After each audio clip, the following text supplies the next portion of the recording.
uresničile so se sanje. Točno tako. Dan, ko so se uresničile sanje, ki smo jih sanjali leta in leta.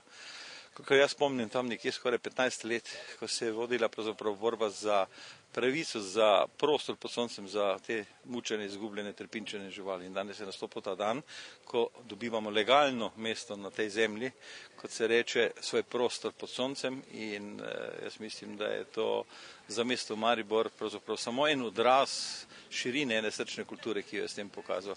In pa končno tudi prevlada razuma nad vsem tistim, kar je bilo v prejšnjih burnih letih čisto po nepotrebnem na kraju. Ta problem bi že lahko davno rešili. Mislim, da je to kultura, ki je pravzaprav sestavni del vsake kulture, vsake nacije, pravzaprav, da je to integralni del kakršnekoli kulture, hočete, je tudi ta srčna kultura, ki se zrcali v odnosu do živali.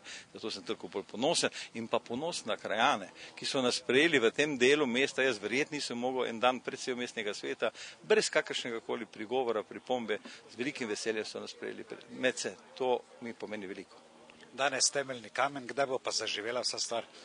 Po zagotovilu župana bo vsa stvar predana svojemu namenu na dan mestnega praznika, to se pravi 20. oktobra tega leta.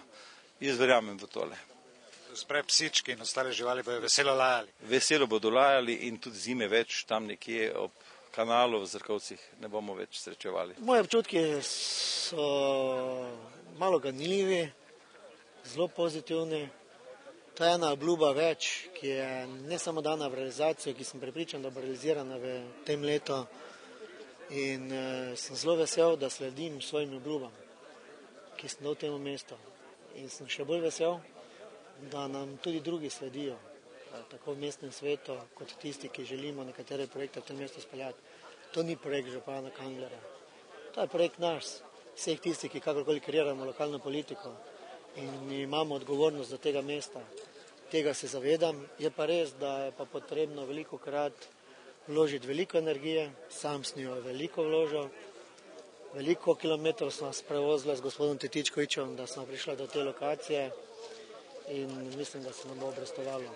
Kaj za vas pomeni današnja otvoritev azila oziroma postavitev temeljnega kamna? To je za nas velik korak naprej, en taki dokaz, da se stvari res premikajo v pravo smer in da se tudi obeta čim prejšnja gradnja in čim prejšnje obratovanje novega zavetišča. Kot strokovnjak, veterinar in hkrati delavec, ki dela z živalmi, kako vi to gledate na vse skupaj? Sama zadeva je postavljena zelo pozitivno. To je zavetišče nove bo vsebovalo tudi ambulanto, kar je sigurno iz praktičnih razlogov že dosti boljše, kot je bilo prej. Tako da vse v bistvu je tudi strokovno v redu izpeljano. Kakšne usluge pa bo ambulanta nudila? Ambulanta bo prvenstveno internega namena in tudi 2 do 3 dni na tedno za zunanje stranke. Ampak tu bodo v bistvu se izvajale manjše storitve, nekakva cepljenja, kakšne manjše pregledi in take stvari. In kaj bo zdaj to zavetišče, azil ali kaj? Zavetišče za živali. Kakšna pa razlika med azilom pa zavetiščem? Azil, v bistvu gre samo razliko v imenu. Azil je dejansko malo že bolj mogoče sporna beseda za to, tako da se zavetišče nekako se mi zdi živalim in nasplošno primernejši izraz za te storitve, ki jih bomo mi upravljali. Dobro, med temi storitvami bo tudi to, da bodo lahko ljudje, ki odhajajo na dopuste, oddajali živali. To je v bistvu dejavnost, rečemo temu hotel za male živali, to je tudi stvar, ki bo treba registrirati, saj v Mariboru ni še registriranega hotela za male živali in to je ena od pridobitvenih dejavnosti zavetišča. Ampak seveda pod pogojem, živali, ki nimajo lastnikov, imajo prednost. To je samo v primeru neizkoriščenih kapacitet.